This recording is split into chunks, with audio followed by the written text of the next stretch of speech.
नमस्कार प्रेक्षकांनो, आजच्या एपिसोडमध्ये आपण बघूया. इथे आता अर्णवने जे काही डिझाईन्स तयार केलेले असतात ते सगळे डिझाईन्स तो इथे ईश्वरीला दाखवत असतो. तेव्हा ईश्वरी ते डिझाईन्स बघत असते. अर्णव तिला म्हणत असतो की हे घे, हे डिझाईन्स बघ आणि सांग मी कसे तयार केलेत ते.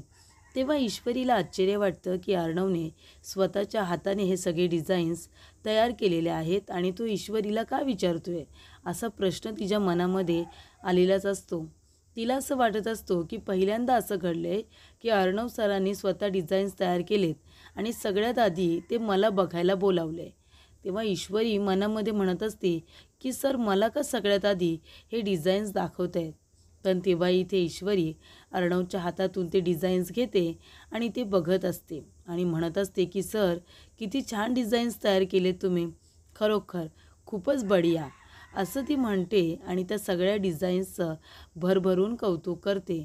पण तिच्या मनामध्ये जो विचार आलेला असतो तो आता प्रश्न तर तिला विचारायचाच असतो. आणि इथे जेव्हा ईश्वरी ते सगळे डिझाईन्स बघत असते आणि खूप काही बोलत असते, खूप काही कौतुक करत असते, त्या डिझाईन्सबद्दलसुद्धा अर्णवला सांगत असते, तेव्हा ते डिझाईन्स बघितल्यानंतर ईश्वरीच्या चेहऱ्यावरती जी काही स्माईल आलेली असते, तिला जो काही आनंद झालेला असतो तो अर्णव तिच्या चेहऱ्यावरती बघत असतो. तेव्हा इथे ईश्वरीला आता काही राहत नाही. ती विचारत असते की अर्णव सर, तुम्हाला एक प्रश्न विचारू का? तेव्हा इथे अर्णव म्हणत असतो की अच्छा, म्हणजे अजून प्रश्न आहेच का? तेव्हा ईश्वरी म्हणत असते की हो सर, विचारू का प्रश्न? तेव्हा अर्णव म्हणतो विचार ना, जो काही प्रश्न विचारायचा आहे तो विचार. तेव्हा ईश्वरी म्हणत असते सर, माझ्या एका प्रश्नाचं उत्तर द्या. तुम्ही हे सगळे डिझाईन्स स्वतःच्या हाताने तयार केले आणि हे डिझाईन्स अजून तुम्ही ऑफिसमध्ये कुणालाही दाखवलेले नाही आहेत. मग तुम्ही सगळ्यात आधी हे डिझाईन्स मलाच का दाखवले? तेव्हा इकडे अर्णव म्हणत असतो की चांगला प्रश्न विचारलास. तेव्हा इथे अर्णवला असं म्हणायचं असतं की हे डिझाईन्स आपण कुणासाठी तयार करतोय, तर इथे लोकल लोकांसाठी, म्हणजे त्याचबरोबर मिडल क्लास लोकांसाठी.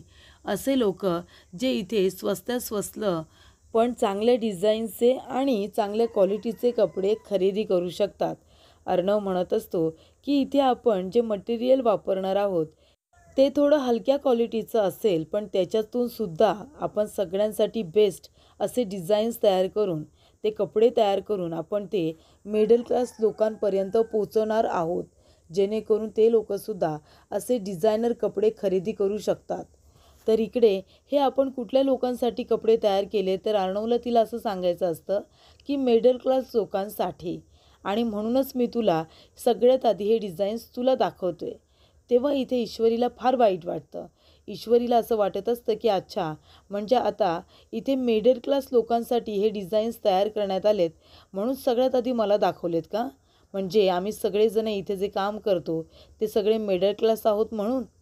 तेव्हा ईश्वरीला आता त्या गोष्टीचं वाईट वाटतं. पण अर्णवला असं म्हणायचं असतं की ही आयडिया तिची होती. ही आयडिया ईश्वरीनेच अर्णवला दिली होती की जर इथे सगळ्या लोकांना जर कपडे खरेदी करायचे आहेत, तर गरीब लोकांपासून ते श्रीमंत लोकांपर्यंत सगळ्यांनीच हे कपडे आता खरेदी केले पाहिजे. मग जर इकडे कपडा, जर थोडासा मटेरियल जो काही कपड्यांना वापरला जातो तो हलक्या क्वालिटीचा थोडाफार वापरला, तर इथे ते कपडे आता छान पद्धतीने डिझाईन करून ते आता मिडल क्लास लोकांपर्यंत आपण कसे पोचवायचे याचा विचार मात्र अर्णवने केलेला असतो. आणि त्यामुळेच इथे आता ईश्वरी म्हणत असते अच्छा सर, म्हणजे आम्ही तुम्हाला सगळेजण. तेव्हा अर्णव म्हणतो काय? तेव्हा ईश्वरी म्हणते नाही, काही नाही सर. तेव्हा अर्णव म्हणतो नाही, बोल ना, काहीतरी बोलत होतीस ना? तेव्हा ईश्वरी म्हणते नाही नाही सर, काही नाही. तेव्हा अर्णव म्हणतो ठीक आहे, मग मग आता जा आणि मी जे काही तुला डिझाईन्स तयार करून दिलेत ना ते तुला कुणाला द्यायचे आहेत माहिती आहे ना? तर इकडे आता प्रोडक्शन डिपार्टमेंटला आणि त्याचबरोबर लावण्यालासुद्धा या डिझाईनच्या कॉपीज तुला द्यायच्या आहेत असं अर्णव म्हणतो. तेव्हा ईश्वरी म्हणते हो ठीक आहे सर, मी देते, पण तुम्ही ह्या कलेक्शनचं नाव काय ठेवणार आहात? तेव्हा इथे अर्णव म्हणतो की धूप छाव. तेव्हा ईश्वरी म्हणते धूप छाव, असं कुठे नाव असतं का सर? तेव्हा अर्णव म्हणतो हो असतं ना, मी ठेवलं आहे ते. तुझ्यासारखं कलेक्शन आहे हे, म्हणजे तू कसं धूप आणि छाव, कधी तू धूप असतेस तर कधी तू छाव असतेस. तेव्हा ईश्वरी म्हणते काय सर, मी कधी धूप असते कधी छाव? तेव्हा इथे अर्णव म्हणतो हो, कधी कधी तू खूप सावली देणारी सुद्धा असतेस. तेव्हा ईश्वरी आता तिथून गेल्यानंतर अर्णव म्हणत असतो की तू आहेस ना धूप आणि छाव, म्हणजे कधीतरी थंडीमधून अशी थोडंसं जे ऊन हवंसं वाटत असतं तशी तू धूप, आणि इथे सावली म्हणजे कडक उन्हामध्ये आपल्याला थोडीशी सावली हवी असते तशी तू सावलीसुद्धा आहेस. अर्णव असं आता तिलाच उद्देशून म्हणत असतो. त्यानंतर ते गेल्यानंतर अर्णवला ईश्वरीबरोबर घालवलेले ते प्रत्येक क्षण आठवत असतात, ज्याच्यामध्ये जेव्हा इथे ईश्वरीला ते लोक किडनॅप करून घेऊन जात असतात आणि त्याच्यानंतरला अर्णवसुद्धा तिला वाचवण्यासाठी जातो आणि अर्णवलासुद्धा किडनॅप केलं जातं. त्यानंतर दोघेजणं रानामध्ये राहत असतात.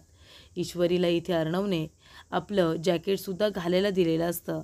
तेव्हा इथे ईश्वरी अर्णवसाठी इथे आता मशरूम हे भाजते आणि ते त्याला भरवते.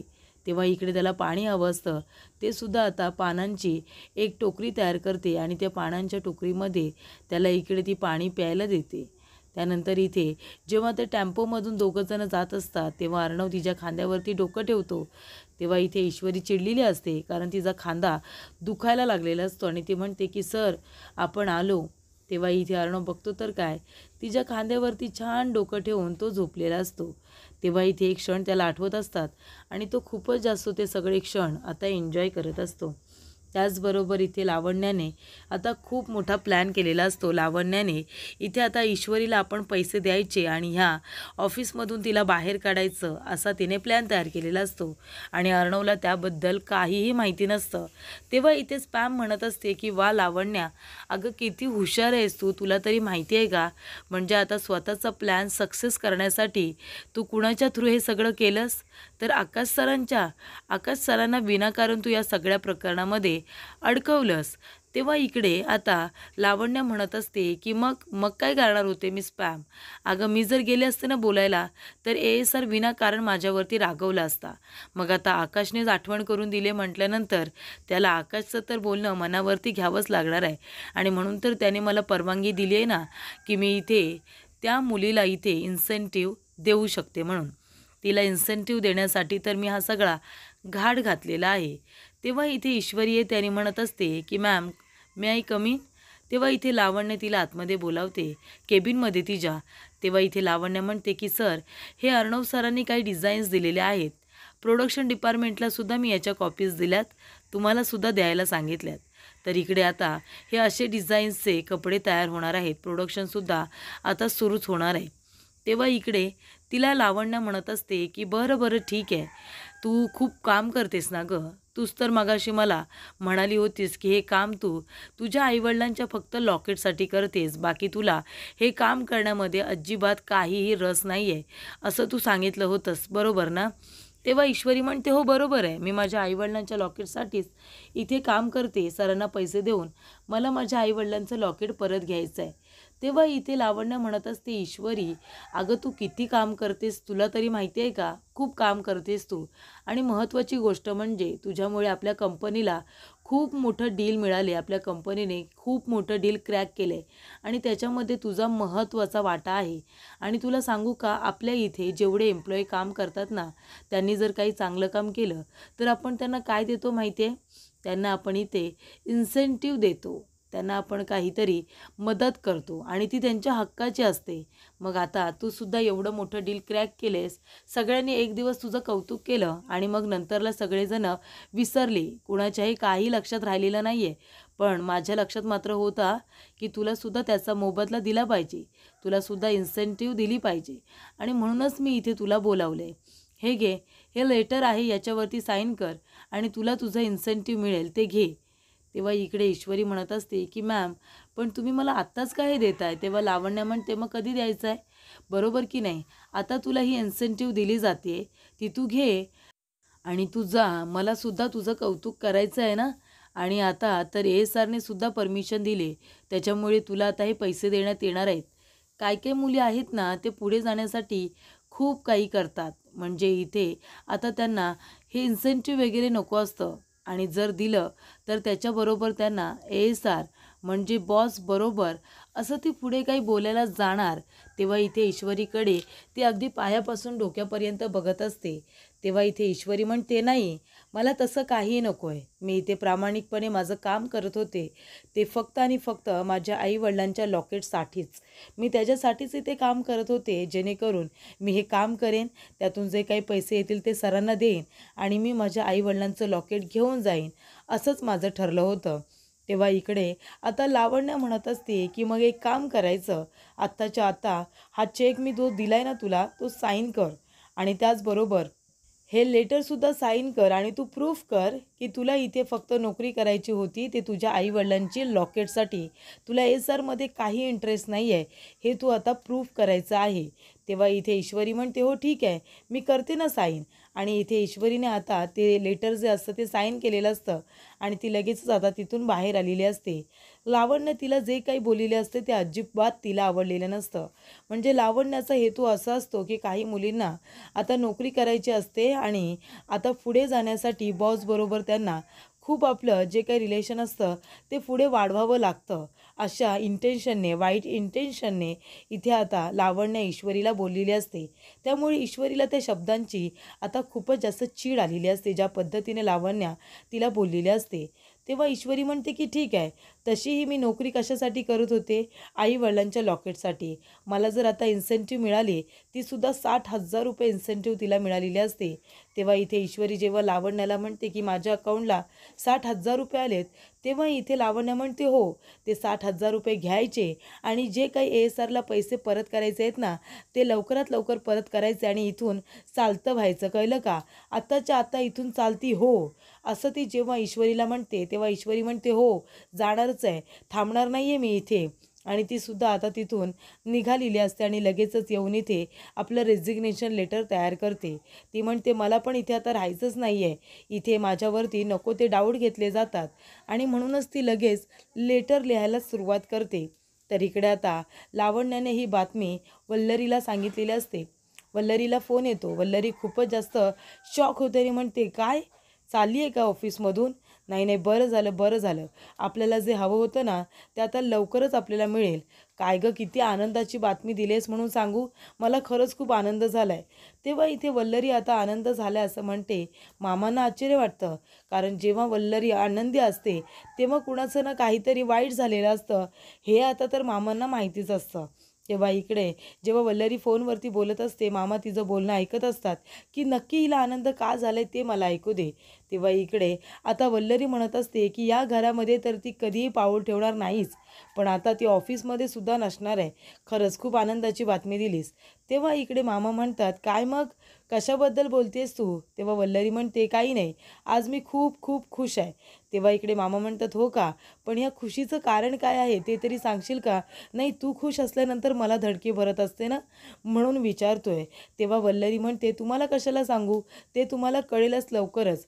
पण आता एक महत्त्वाची गोष्ट सांगते, ती ऐका. आज मी खूप खूप खुश आहे. तेव्हा इकडे मामा म्हणतात की हिचं खुश असणं मला तर इथे खूपच जास्त धोकादायक वाटतं. कारण कसं आहे ना, जेव्हा कुणाचं तरी वाईट होतं ना, तेव्हाच वल्लरी खुश असते, आनंदी असते. पण आता यावेळेला कुणाचं वाईट झालं असेल, असा प्रश्न आता इथे मामांना पडतो. तेव्हा इकडे अर्णव आपलं काम करत बसलेला असतो. तेवढ्यातच तिथे ईश्वरी येते आणि म्हणते, सर आत येऊ का? तेव्हा अर्णव म्हणतो, हो, बरं झालं तू आलीस. तू एक काम कर. आणि त्याने आता तिला एक काम करायला सांगितलेलं असतं, जे काही त्याचं डिझाईन असतं, त्याच्यानंतर त्याचं प्रमोशन असणार आहे, त्याच्या काही लाईन्स तिला तो काढून ठेवायला सांगत असतो. तेव्हा इकडे तो काहीतरी तिला लिहायलासुद्धा सांगतो. तेव्हा ईश्वरी इथे काही लिहित वगैरे बसच नाही, कारण ती इथे नोकरी सोडायला आलेली असते. तेव्हा अर्णव म्हणतो, जा, लवकरात लवकर मी सांगतोय ना ते काम करायला घे जा. तेव्हा ईश्वरी म्हणते, सर, मी काम करायला घेत नाही आहे, मी तुम्हाला हे रेझिग्नेशन लेटर द्यायला आली, ते घ्या, ते एक्सेप्ट करा. तेव्हा इकडे ते आता एक्सेप्ट कसं काय करणार?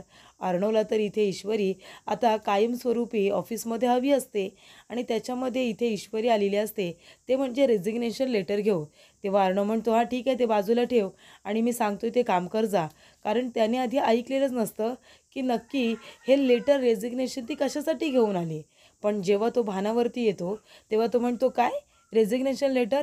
आणि ईश्वरीच्या हातातून तो रेझिग्नेशन लेटर घेतो आणि म्हणतो, हे काय आता नवीन, हे काय आता मध्येच रेझिग्नेशन लेटर लगेच घेऊन आलीस, याला काय म्हणतात? तेव्हा ईश्वरी म्हणते, हो सर, हे रेजिग्नेशन लेटरच आहे. कारण कसं आहे ना, मी तुम्हाला तुमचे आता पैसे परत करणार आहे आणि माझ्या आईवडिलांचं लॉकेट मी घेऊन जाणार आहे. सर, मी इथे नोकरी का करत होते? कारण माझ्या आईवडिलांचं लॉकेट तुमच्याकडे होतं म्हणूनच ना, मी तुमच्या इथे नोकरी करणार. त्याच्यातून जे काही पैसे येणार ते मी तुम्हाला देणार. असंच तर ठरलं आहे ना आपलं. तेव्हा इकडे आता अर्णव म्हणत असतो की याला काय अर्थ आहे? ऑफिसचे काही बेसिक रूल्स असतात, ते माहिती आहेत की नाही तुला? मनाला आलं की इथे ऑफिसमध्ये यायचं, मनाला वाटलं की ऑफिस सोडून जायचं, असतं कुठे असतं का? इथे आता प्रोफेशनलिझम हे तुम्ही सगळेजण विसरलं आहे का? ऑफिसचे काही नियम असतात, काही रूल रेग्युलेशन्स असतात, ते फॉलो करायचे असतात तुम्ही.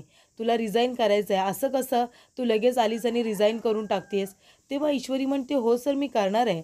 कारण आपलं आधीच ठरलं होतं, माझ्या आईवडिलांचं लॉकेट तुम्ही मला परत केलं की मी इथून निघून जाणार आहे. आणि सर, तुम्हीच मला ही इन्सेंटिव्ह मिळवून दिली आहे ना, त्याच्यावरती तुम्ही साईन केले ना सर. मग आता जर मला ही इन्सेंटिव्ह मिळाली आहे, तर त्यातून आलेले पैसे मी तुम्हाला देते आहे आणि ते पैसे दिल्यानंतर मी माझ्या आईवडिलांचं लॉकेट घेऊन इथून निघून जाईन सर. मग मी इथे नोकरी कशाला करू? तेव्हा अर्णव म्हणतो, असं कसं तू नोकरी सोडू शकतेस? अगं, बेसिक नॉलेज नाही आहे का तुला? अगं, इथे जर रिझाईन करायचं असेल ना, तर रेजिग्नेशन पिरियडसुद्धा असतो. तुला 2 महिने 3 महिने आधी रेजिग्नेशन लेटर द्यावं लागेल आणि जो काही रेजिग्नेशन पिरियड असतो ना, तो सुद्धा भरावा लागतो त्याच्यामध्ये. पण नाही, तुला तर इथे आता नोकरीच करायची नाही आहे आलं तुझ्या मनात. लगेच तू सोडून द्यायला लागलीस. तू नाही सोडू शकत ऑफिस, असं कळते का तुला? ऑफिसने तुला इथे एक्सपिरियन्स देण्यासाठी तुला नोकरी दिली. आमच्या कंपनीने तुला इथे एक्सपिरियन्स दिला आहे आणि आता तुला कामाचा एक्सपिरियन्स आल्यानंतर तू इथून निघून जाणार आहेस का? तेव्हा ईश्वरी म्हणते, मग काय करू सर, सांगा ना मी. काय करू मी? तुम्हाला पैसे परत दिल्यानंतर सुद्धा मी इथे नोकरी केली असती. पण तुम्हाला माहिती आहे इथे काय घडलं आहे? तेव्हा ईश्वरी म्हणते, जाऊ द्या ना सर, मी पण काय सांगते तुम्हाला. तेव्हा ईश्वरीला लावण्या जे काही बोललेले असते ना, म्हणजे काही मुलींना पुढे जाण्यासाठी इथे आता संधीसुद्धा हवी असते, इन्सेंटिव्हसुद्धा हवं असतं, पैसा पण हवा असतो, पण त्याचबरोबर इथे बॉस बरोबर असं म्हणाल्यानंतर इथे ईश्वरीला आता ते आठवतं आणि ती ते शब्द बोलतसुद्धा नाही. तिला फार वाईट वाटलेलं असतं जेव्हा ती तिच्या कॅरेक्टरवरती असं नको त्या गोष्टींवरती कमेंट करते, ते तिला अजिबात आवडलेलं नसतं. तेव्हा ईश्वरी आता काही बोलत नाही, पण ती म्हणते, सर, आता तुम्ही माझ्या आईवडिलांचं लॉकेट मला परत करा, मला जायचं आहे. तेव्हा इथे अर्णव म्हणतो, हे बघ, तू असं लगेचच्या लगेच ऑफिस सोडून जाऊ शकत नाही, कळते तुला? आता ऑफिस कुठल्या स्टेजवरती आहे? तुझीसुद्धा मदत होते या कामामध्ये. एवढं मोठं डील मिळाले आपल्याला आणि आता काम करायचं सोडून तुला इथून पळ काढायचं आहे? अगं, तुला कुठे एक्सपिरियन्स होता का कामाचा? इथे आमच्या कंपनीने तुला एक्सपिरियन्स दिला आहे आणि जेव्हा आता कंपनीला त्या सगळ्या एक्सपिरियन्सची गरज आहे, त्या नॉलेजची गरज आहे, तेव्हा तू निघून जाणार आहेस का? तेव्हा इथे ईश्वरी म्हणते, हो सर, मी जाणार आहे. मला नाही थांबायचं इथे. माझ्याबद्दल वाईट साईड बोललेलं मला चालणार नाही आहे. त्याच्यामुळे आत्ताच्या आत्ता मी इथून निघून जाणार आहे. तुम्ही एक काम करा सर, तुम्ही आत्ताच्या आत्ता मला लेटर द्या. तेव्हा ईश्वरी म्हणते, सर, मी जाणार आहे म्हणजे जाणार आहे. तेव्हा अर्णव म्हणतो, तुझं रेजिग्नेशन लेटर मी ॲक्सेप्टच करणार नाही आहे. अशी कशी तू अचानकपणे जाशील? तेव्हा ईश्वरी म्हणते, मग कधी जायचं आहे मी? तुमचा अपमान सहन करत राहायचं आहे? तेव्हा अर्णव म्हणतो की नोटीस पिरियड, त्याचं काय? तो तू आता नोटीस पिरियड पूर्ण करायचा आणि त्याच्यानंतरच जायचं. तेव्हा ईश्वरी म्हणते, ठीक आहे ना सर, म्हणजे आता मी तुमचे पैसे परतच केलेत ना, ते सगळे पैसे परत करणार आहे आणि आता नोटीस पिरियडसुद्धा मी तुमचा पूर्ण करते. मग मी गेले तरी चालेल ना सर? सांगा ना, मग जाऊ ना मी? आणि इथे का नोकरी करू मी सर, तुमचा हा राग सहन करायला? सांगा ना, तुम्ही कधी नीट बोलता माझ्याशी? तेव्हा स्टाफ मेंबर आता त्यांचा आवाज ऐकत असतात आणि म्हणत असतात, काय झालं अर्णव सर, ईश्वरीवरती एवढे का रागवलेत, एवढे का चिडलेत? तेव्हा इथे ईश्वरी म्हणते, तुम्ही कधी माझ्याशी नीट बोलता सर? सांगा ना, कधी माझ्याशी तुम्ही व्यवस्थित बोलता, मला काय समजून सांगता? नेहमी माझ्यावरती आरडाओरडा करता, रागवता, चिडता. कधीपर्यंत तुमचा राग सहन करायचा आहे मी? ते सांगा बरं मला आता. तेव्हा इथे अर्णव म्हणतो, बरं ठीक आहे, काही गरज नाही तुला माझ्या कंपनीवरती उपकार करायची, माझ्यावरती उपकार करायची. तुला आता नोकरी सोडून जायचं आहे ना, तुला माझ्याबद्दल, या कंपनीबद्दल काहीच वाटत नाही ना, मग तुझेसुद्धा मला उपकार नको आहेत? तुला इथे टाईम पिरियड पूर्ण करायची काही गरज नाही आहे, तू गेलीस तरी चालेल. तेव्हा ईश्वरी म्हणते, सर, माझ्या आईवडिलांचं लॉकेट? तेव्हा अर्णव जातो आणि तिच्या आईवडिलांचं लॉकेट घेतो आणि ईश्वरीच्या हातावरती ठेवतो. तेव्हा इथे आता स्टाफ मेंबर म्हणत असतात की काय झालं असेल, सर का एवढे चिडलेत आणि ईश्वरीला का बोलतायत? तेव्हा इकडे अर्णव म्हणतो, जा आत्ताच्या आता निघ इथून, जा, चालते हो इथून. तेव्हा ईश्वरी म्हणते, हो जाणारच आहे मी, सांगायची गरज नाही आहे, मी जाणारच आहे. तुम्हाला इथे आता तुमचे पैसे परत केल्यानंतर मी जाणारच होतो. तेव्हा इथे प्रेक्षकांनो, आता ईश्वरी तिथून बाहेर पडल्यानंतर अर्णव खूपच जास्त चिडतो. अर्णव आता फाईल्स वगैरे इकडे तिकडे फेकून देतो. त्याला खूपच जास्त चीड आलेली असते. म्हणजे अर्णवला आता ईश्वरी आवडायला लागलेली असते आणि अचानकपणे ती आता ऑफिस सोडून जायची गोष्ट करते. त्यामुळे तो हर्ट झालेला असतो. त्याला असं वाटतं की कंपनी हिचा इतका विचार करते. तिला फक्त दिसतं की मी तिच्यावरती रागवतो, चिडतो, तिची काळजी घेतो, तिची काळजी करतो. हे तिला दिसत नाही का? तिच्याबद्दल काहीतरी मी फील करतोय हे तिला दिसत नाही का? असं अर्णवचं म्हणणं असतं की ईश्वरीने मला समजून घ्यायला हवं होतं. पण इथे ईश्वरीला आता लावण्याचं बोलणं इतकं आता वाईट वाटलेलं असतं तिला तिच्या बोलण्याचं. त्यामुळे ती आता तडकाफडकी इथे ऑफिस सोडण्याचा निर्णय घेते आणि तिथून जायला बघते. तेव्हा इथे अर्णवने तिचं लॉकेटसुद्धा घेतलेलं असतं. रेझिग्नेशन लेटर त्याने एक्सेप्ट केलेलं असतं. आणि इथे ईश्वरीसुद्धा आता रागानेच जायला निघालेली असते. कारण इथे लावण्याने तिचा इन्सल्ट केलेला असतो. तेव्हा तिला तिथे अजिबात थांबायचं नसतं. तर पुढील भागामध्ये आपण बघूया प्रेक्षकांनो, इथे लावण्य आता म्हणत असते की मामी, अहो मी एका दगडामध्ये 2 तुकडे केलेले आहेत.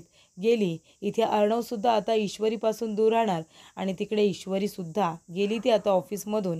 तेव्हा वल्लरीला खूपच जास्त आनंद होतो आणि वल्लरी आता सगळ्यांना ही बातमी सांगत असते की तुमची लाडकी ईश्वरी ऑफिस सोडून गेली ना, तिने इकडे स्वतःहून रिझाईन केलेलं आहे असं इकडे आता लावण्य सगळ्यांना सांगते. तेव्हा इथे मामांना खूप मोठा धक्का बसतो. ते म्हणतात असं कसं अचानकपणे ईश्वरी आता जॉब सोडेल. तेव्हा त्यांना कळलेलं असतं की नक्कीच काहीतरी गडबड आहे. म्हणजे इथे ईश्वरीच्या जॉब सोडण्याच्या मागे काहीतरी कारण तर नक्कीच आहे. त्यानंतर इथे अर्णव म्हणत असतो ईश्वरीला की आता तुझा लास्ट डे आहे ना, तर आपण कुठेतरी बाहेर आपण डिनरला जाऊया. तेव्हा इथे ईश्वरी म्हणते हो ठीक आहे, जाऊया ना आपण डिनरला. पण हा डिनर याच्यासाठी नाही आहे की इथे तुमची माझ्यापासून सुटका झाली आहे, तर हा डिनर याच्यासाठी आहे की माझी तुमच्यापासून सुटका झाली आहे म्हणून. तेव्हा इथे ईश्वरी म्हणते की जाऊया आपण डिनरला. तेव्हा इथे अर्णवला तिच्याकडे बघून खूपच वाईट वाटत असतं.